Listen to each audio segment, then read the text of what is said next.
Hello, it's Melinda from Alexis and Melinda's Art Place. Space, I think I called it. I'll get it right eventually. What I'm going to do is I'm going to have a little discussion about working in altered books. So if you've watched many of my YouTube channels or many of my YouTube videos, you know I've been working in a couple of altered books. This is my small one. Sorry about the gold glare. It's a novel from the library I picked up for like 50 cents. The other one I was working in is, you can tell this is just the cover, was a, this is my large one I've been working on. So I've been working in these books for about 18 months and doing art journal pages and stuff in them. And as you can see, the cover and the guts of the book is in two pieces. I'll explain a bit more on that in a minute. So it's great to work in old books. There's just a few things that you need to know that I've learnt. And a few do's and don'ts that I should have known before I started. The first thing is you want to choose a book that has sewn pages. This particular one doesn't, and I thought it would still be okay, but no. And the other thing is, don't pick a book with an inch spine. I thought, oh, a big book, I could use a big book and I'll only have the one book for the year and that'll be good. No. I would prefer now to have lots of smaller books. So what I'd probably suggest is a book no thicker than this, which is probably no thicker than an inch, or just under an inch, or just under 2 centimetres. This is my next journal, and I'll show you how I prepared this one in a minute. But I probably wouldn't go any thicker than this, because by the time you add bulk to it, it then becomes a disaster, which is I've got at the moment. So this this novel, the paper in it was great. What I did is I went through and torn out every second page, and you can see here, this mark here, is, it was suggested by a fellow YouTuber that you leave in a little bit of the page and stick it on, save the pages falling out. So I did that. The only problem is I like to use a lot of collage in my books and collage a lot of papers down. I'm just trying to find one that I collage papers down with. Bad example. Can't find one example. A lot of these ones are on mine. As you can see, it's in a couple of pieces.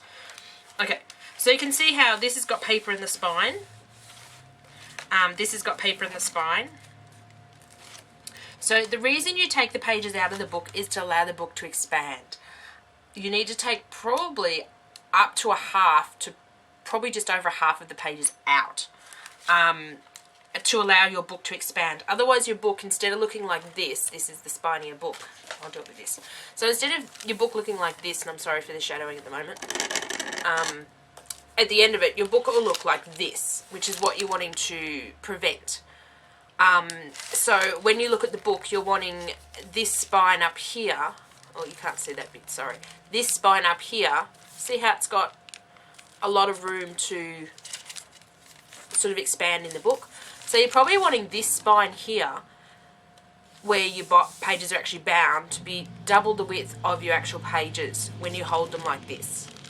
So then it's got double your room. Because if you imagine putting papers on both sides of each page you've got left in your book, that's a lot of stuff you're adding to your book.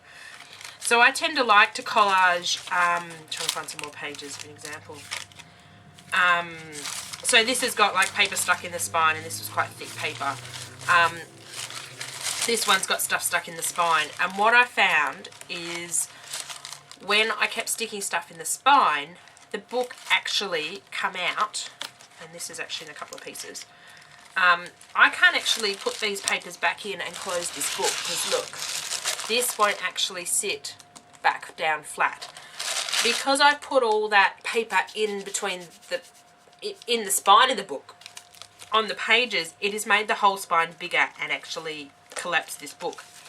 This book was the wrong one to start with, because you need to look for a book that is sewn in pages. I thought this one was, because it had this pretty piece of fabric here, which I assumed was sewn. But when you're looking into a book, and I'll use this one as an example, open up the book, have a look at the edge, and you'll see loops of pages and their signatures, and you want to have a look in the middle of the signature. I'm not sure whether you'll be able to see this. See how there's cotton here? That's actually the sewn signatures. So you're wanting a book that you can physically see the cotton with, and you're also wanting a book that'll sit flat. It's one of the big bugbears of these big books is they don't sit flat. See how this one's going to sit nice and flat when I work in it? So you're wanting one with the cotton signatures in it. So have a look at the edge of the book and you should see the loops, and then you know it's a sewn in one. A lot of the older books are sewn in, a lot of the modern books aren't, and you're also wanting a book that doesn't have shiny pages.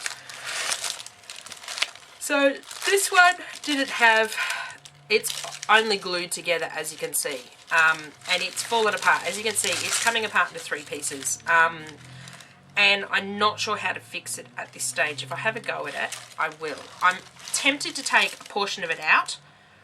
I've just got this problem, see I can't take this portion out, which would be great to fix the book, because this other half page is here and then that's there, and I've got to work out where I can split the book. Because the other thing you need to do in these books is don't work page 1, 2, 3, 4, 5, 6 to the end of the book.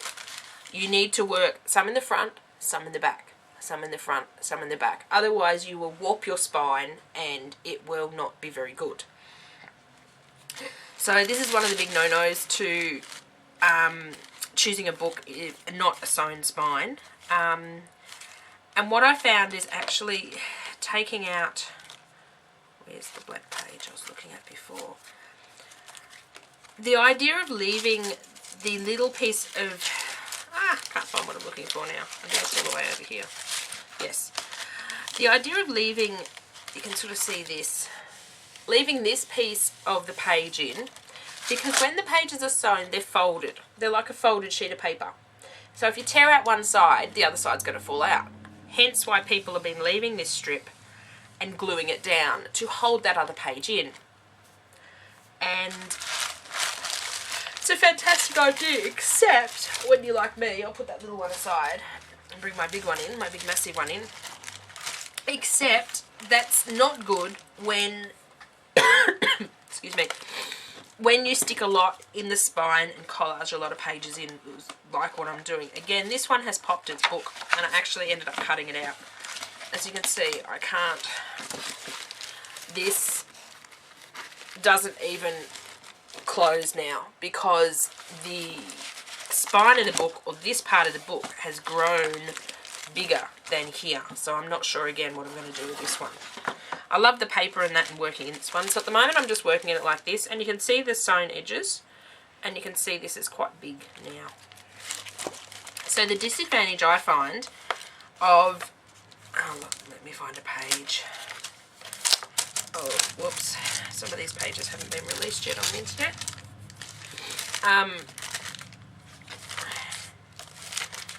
So this one, this whole page was I collage pattern paper all over the background. This was a class kit I did from a few years ago. And then there's the elephants over the top. So that's multi-layers putting into the spine. You can see this is starting to tear apart. Again, this was, oh no, that was just gessoed. Again, this was stuck, pattern paper stuck everywhere. It's another class, so I've got to do the face. So this again was collage all over the background. So I tend to use a lot of pattern paper to do my backgrounds. Even sticking this right up to the edge of the spine here, it's making that spine expand.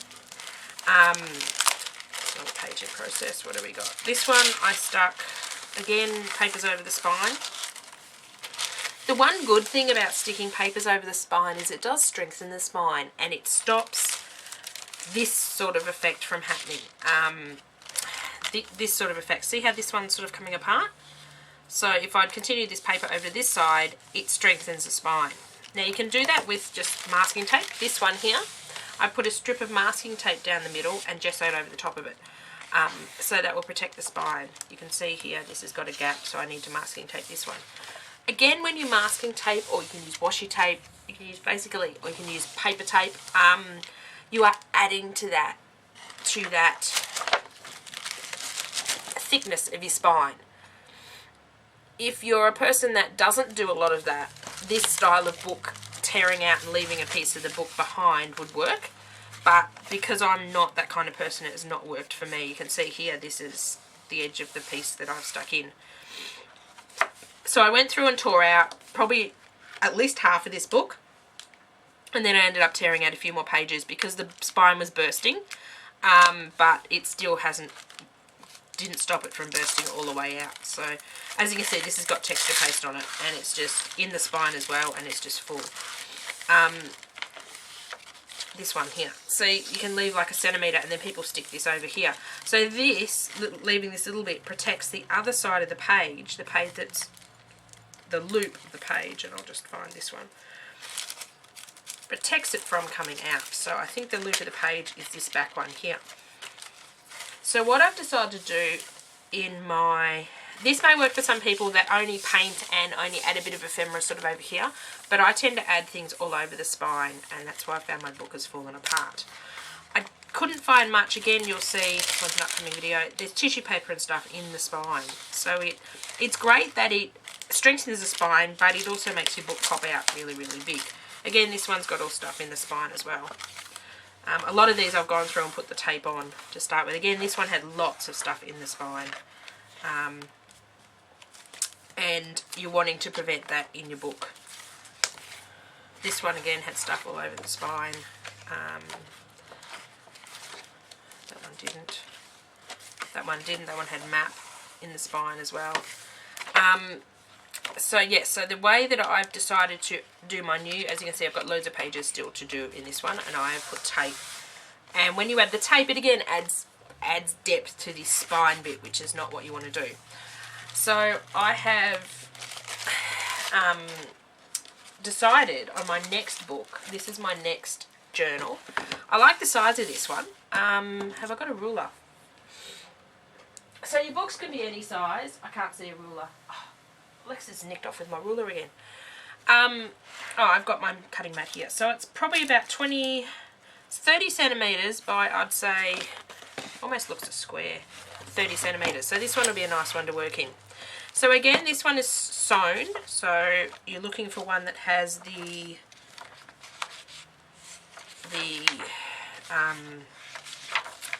cotton in it. You can see the cotton down here. Oops, I'm not in shot. You can see the cotton down here. I've actually taped the middle of it. So this, you can actually see, this is your looped page. So of course, if you went and tear out one side without doing something with the other side, that would totally fall out, and that would be not very good for your book. So that is why people have been suggesting you leave like the centimetre little piece on either side and glue it down, but it doesn't allow for the spine to expand. So what I've decided to do is take some of these completely out. The loops completely out. You find the middle of each signature, and the signatures are on the top here.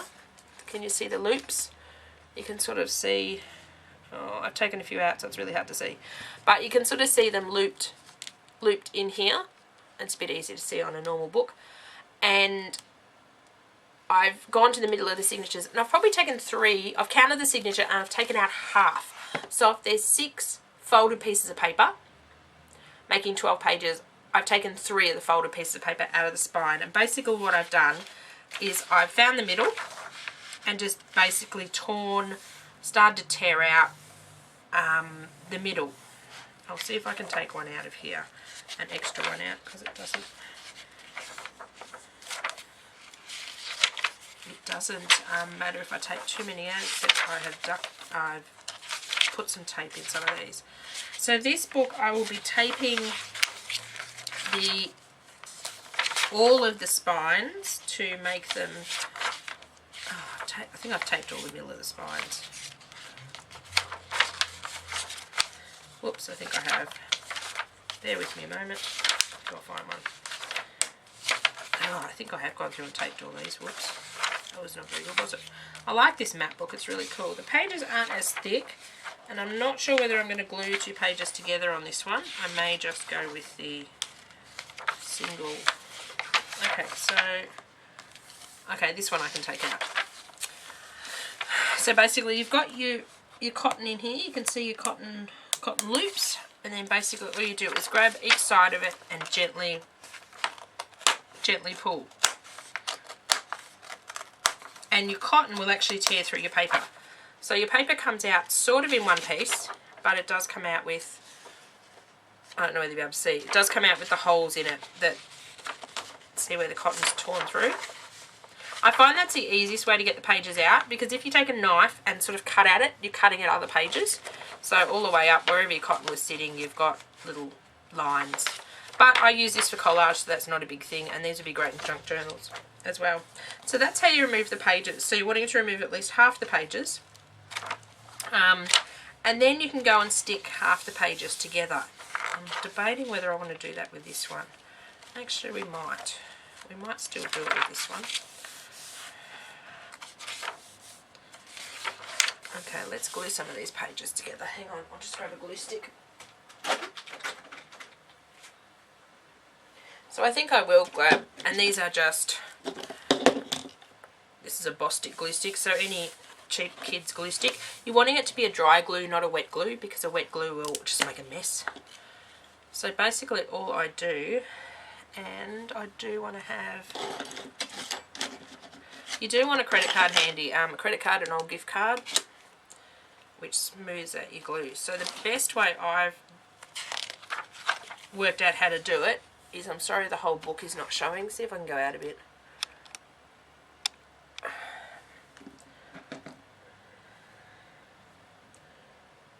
Okay, I've got a few minutes to go. So I found the best way to get your pages to sit really nicely on top of each other is you glue the page on the bottom. You're wanting to go right to the edge, so I start right at the edge.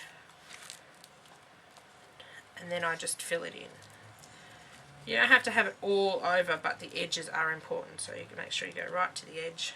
You want to press quite hard because you do want a fairly coat of glue.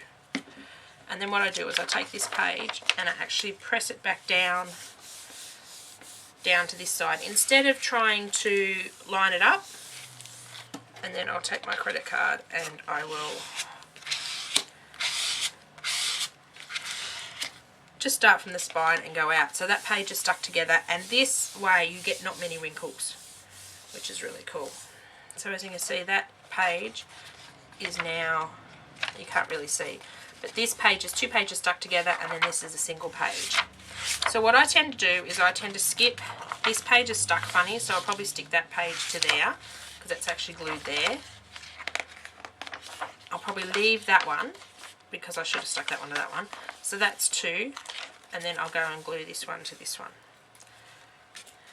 So again, going right to your edge.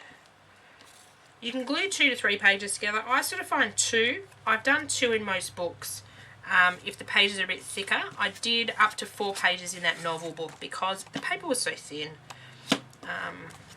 So just a good overall coat, and then just bring this page down. And I find doing it this way, and just give this a bit of a scrape, doing it on the base page and flopping the top page over, it tends to get a really nice straight connection to the pages. You're not trying to fold this page up and fold it up to there.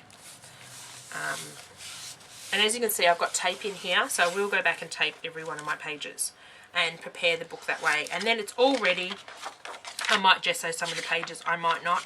I will even put tape in here because if you glue or paint runs under here, it can affect and come out to other pages, but the masking tape sort of stops that. So these 2 pages are stuck together, and you can feel that they're a lot thicker. Nice ribbon in this book. So I'll just do the next one. I've got a few minutes to go. So I hope these tips and tricks of mine have helped if you're going to use an altered book. I've sort of found that taking bits from different people on the internet and putting them together to what works for me. Now, if you're not a person that sticks a lot of pattern paper in and only want to use your book for painting or drawing, you probably don't have to worry about ripping the whole pages out and allowing your spine to expand. It's just, that's the way I like to work. I like to work in collage, and probably half my page bases start with collaging in the background. And especially if you put the tape in the middle, then it's adding to your spine width as well. So that's our first 3 pages in our book stuck together. And these will be nice to work on now. And I will go through and add masking tape. The advantage of this book is it's going to sit nice and flat.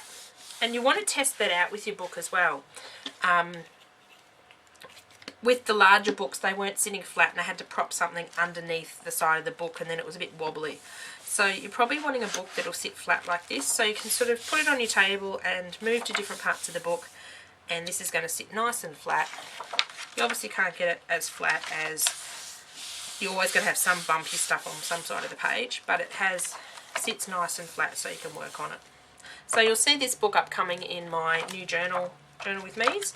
I will go through off camera and stick the rest of these pages together just to give it a bit more stability and gives your paint and ink somewhere to stick. And then then it works out how many pages you've got in your book, and it's got lots of room to expand. So I hope that has shown you the do's and don'ts of working in altered books. I love working in altered books. I love the recycling aspect of it, but I'm just trying to prevent this happening. And when I fix this or the wine book into a new cover, or take part of the book out and then make another book, I may go and do a video with that. I'm not sure how to do that, how to fix this, because obviously how do I fix this picture that I've got split in half? This is also one of the reasons why you tape down the middle. Now if I'd taped down the middle of this and given a light coat of gesso, this would not have done it. This would not have split, but because it's split, I then have to go put clear tape on it, and it might wreck the drawing. This was a sketch of a Monster High doll for my daughter. She wants me to do a canvas, so I was sketching some different things, different poses. But I hope that gives you an insight in what to do, what sort of books to look for. Leave any questions below. I'm happy to answer any questions. And I can't wait to get started in this new map book. This should be so much fun to work in. It is a slightly glossy paper compared to the wine book that is very matte in its paper. But this will still work. It's not really glossy. It's not like a magazine glossy. So you certainly can work in the magazine books, but your pages need a bit more preparation. But this should take paint and ink and stuff really well. So thank you for watching. I know this has been quite a long video, but I hope this has explained. If you want to go ahead and use altered books, so raid your bookshelves, raid your local library. Op shops are great to find secondhand books, and share with me if you decide to make a recycled book, because they're loads of fun. Thank you. Bye for now.